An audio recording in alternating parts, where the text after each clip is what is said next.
Bem, seja bem-vindo a esse tutorial científico. Meu nome é Bruno Ramalho, sou doutorando do Instituto de Psiquiatria da Universidade Federal do Rio de Janeiro e também sou docente do Instituto Brasileiro de Medicina de Reabilitação. Bem, nesse tutorial científico eu vou abordar aí algumas questões relacionadas à elaboração de meta-análise. Para ser mais específico, a gente vai tratar da realização da meta-análise, né, da utilização do software para realização da meta-análise. Então a gente vai aprender um pouquinho a mexer no Stata, que é um software bastante utilizado para esse fim. Apesar dele rodar diversos tipos de análise, ele é amplamente utilizado para a realização de meta-análise. E aí cabe destacar que esse nosso tutorial ele não vai ter um contexto conceitual. A gente não vai tratar de como interpretar a meta-análise ou como fazer a meta-análise. A gente vai tratar especificamente de como rodar a análise estatística da meta-análise, né? Como rodar a meta-análise de forma específica e utilizando o Stata. Para quem tem o interesse de aprender conceitualmente sobre meta-análises, eu sugiro que acessem, né, o Prisma, que é uma recomendação bastante ampla de como fazer meta-análises, e o Cochrane, que é um livro bastante interessante também e aborda essas questões mais conceituais. Bem, nesse nosso tutorial a gente vai falar um pouquinho sobre a tabulação dos dados, de que forma que esses dados devem ser preparados, e a geração tanto da análise propriamente dita, quanto da figura, né, do forest plot, que é a principal figura das meta-análises. Cabe ressaltar que dentro desse tutorial a gente vai utilizar a versão 11 do Stata, a gente já tem outras versões diferentes, e cada uma dessas versões tem pequenas diferenças entre elas. Então é importante para quem for utilizar o software saber quais são essas diferenças. Então, na forma de tabular, pode ter alguma pequena diferença, na forma de reportar os números dentro da planilha. Então, é importante que cada um saiba qual é a versão que está utilizando e de que forma os dados devem ser colocados para serem rodados nessa versão. Algumas diferenças também no comando que é utilizado. A gente vai ver que o Stata ele trabalha muito bem por comando, e aí esse comando ele pode ter algumas diferenças de uma versão para outra. Bem, então já utilizando aqui a minha planilha de Excel com os dados, né? Já coloquei aqui alguns dados dentro dessa planilha. Lembrando, esses são dados hipotéticos, né? São dados inexistentes. Eu criei eles aqui de forma aleatória no Excel. E aí essa planilha aqui ela tem duas partes, né? Uma primeira, toda essa seção aqui que eu acabei de marcar, que são os dados propriamente ditos que vão ser utilizados na meta-análise. E aqui embaixo a gente tem dentro dessa célula o comando que a gente vai utilizar dentro do Stata. Bem, em relação aos dados, nós temos 7 colunas para serem tabuladas dentro do Stata. Primeira coluna é o nome dos estudos, né, a nomeação de cada estudo. Eu tenho o hábito de utilizar esse padrão, o autor e o ano de publicação. Fiquem à vontade para escolherem de que forma que vocês vão colocar os seus estudos aqui, né, de que forma vocês vão nomear cada um dos estudos. Isso aqui é bem a critério do autor. E a partir daqui nós temos colunas relacionadas aos dados específicos extraídos de cada estudo. Então aqui eu tenho o N, a média e o desvio padrão de uma condição hipotética número 1, N média e desvio padrão de uma condição hipotética número 2. Então normalmente, né, na meta-análise, a gente vai ter aí a comparação de duas condições diferentes, e aí essas condições vão ser tabuladas dentro dessa planilha. Cabe destacar que a condição 2 ela é reconhecida pelo Stata como a condição de referência. Ou seja, quando a gente olha lá para a figura da meta-análise, para o forest plot, que a gente tem um zero, que é o marco principal ali da figura, que é o marco de referência da figura, quem representa, né, a condição 2 aí vai ser esse zero.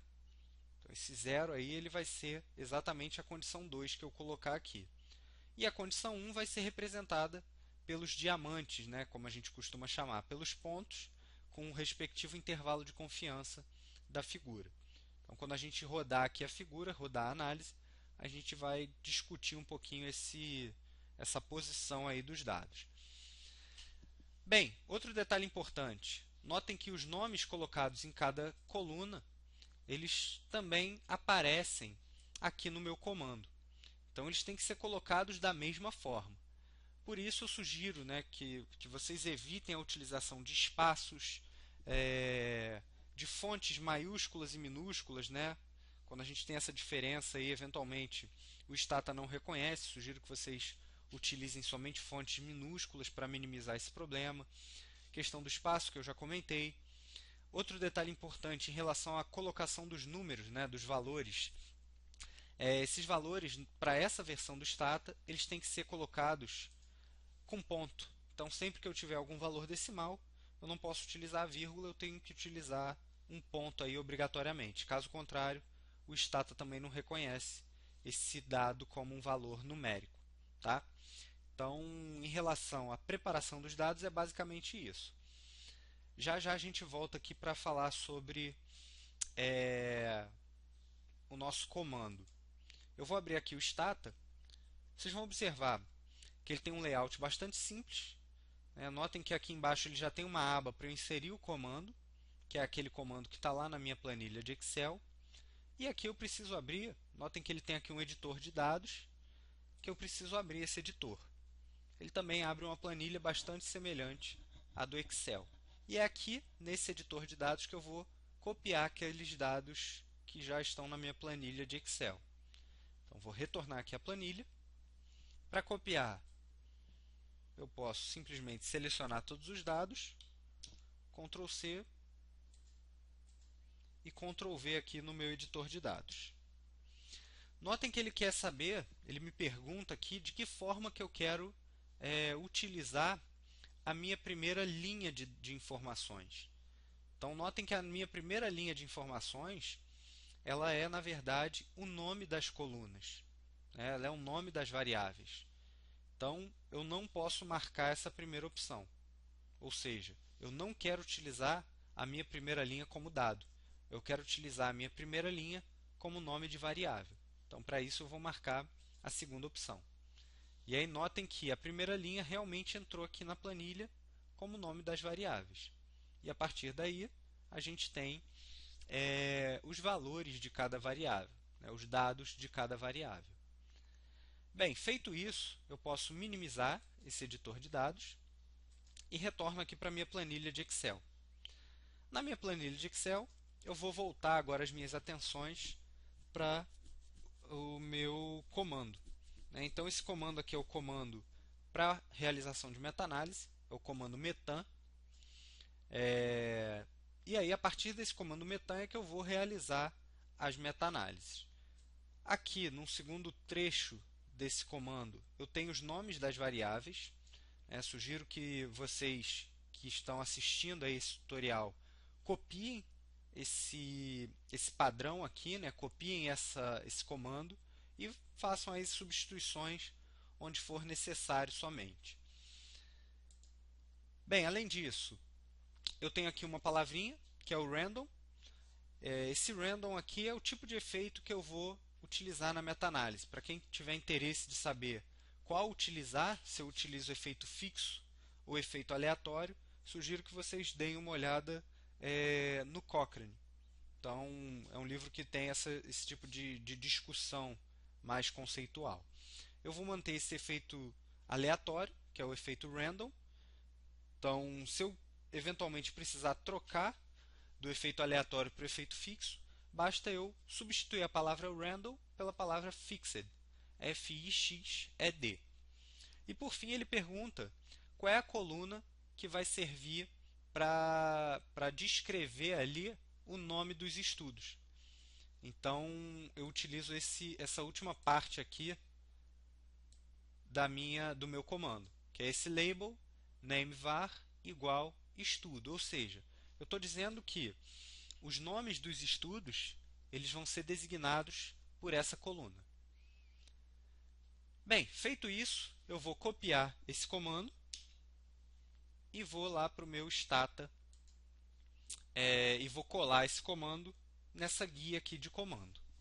Tá? Notem que eu não posso fechar esse editor de dados, ele está aqui aberto, só está minimizado aqui no meu computador. Posso mantê-lo aqui minimizado. Copiei aqui o comando e vou apertar o Enter. E aí ele já vai gerar a meta-análise. Né? Ele gera aqui primeiro os dados, reportados aqui em tabela, e a nossa figura que eu já vou abri-la aqui para a gente visualizar. Bem, notem que ele já gerou aqui a meta-análise com todos os estudos, já gerou aqui a diferença média padronizada, né, o tamanho de efeito, o intervalo de confiança para 95% e o peso percentual de cada estudo. Quanto que o estudo contribui percentualmente para aquele tamanho de efeito. E, por fim, ele gera aqui o tamanho de efeito geral, né, o combinado. Então, esse aqui, na verdade, normalmente é o resultado mais importante da meta-análise.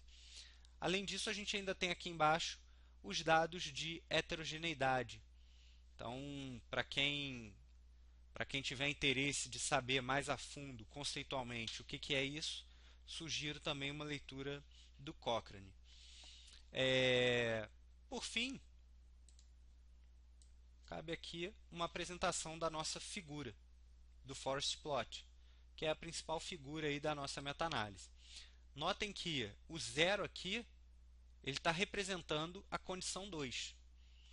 Então, todos esses pontos aqui, eles me simbolizam o quanto que a condição 1 variou em relação à condição 2.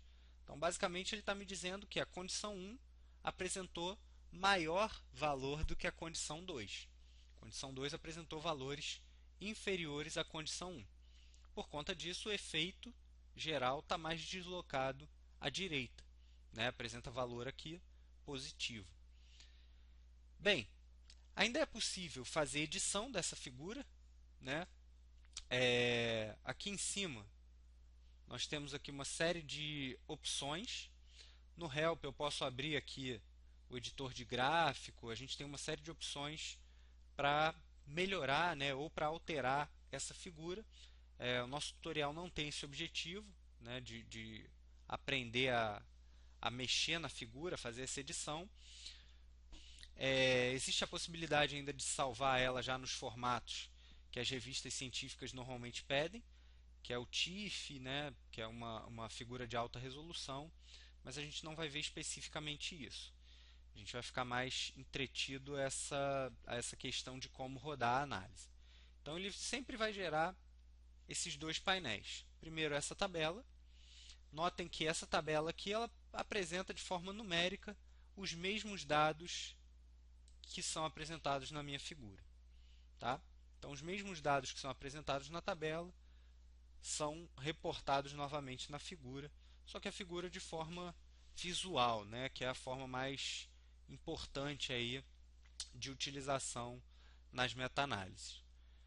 Bem, eu espero que vocês tenham gostado. Nosso tutorial se encerra por aqui.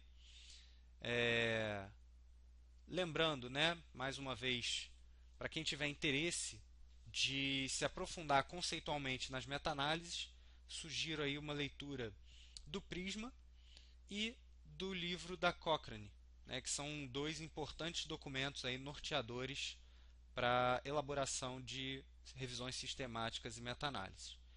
Bem, eu termino aqui o nosso tutorial, deixando aí um forte abraço a todos vocês e desejando aí bons estudos e boas meta-análises futuras. Obrigado, um abraço.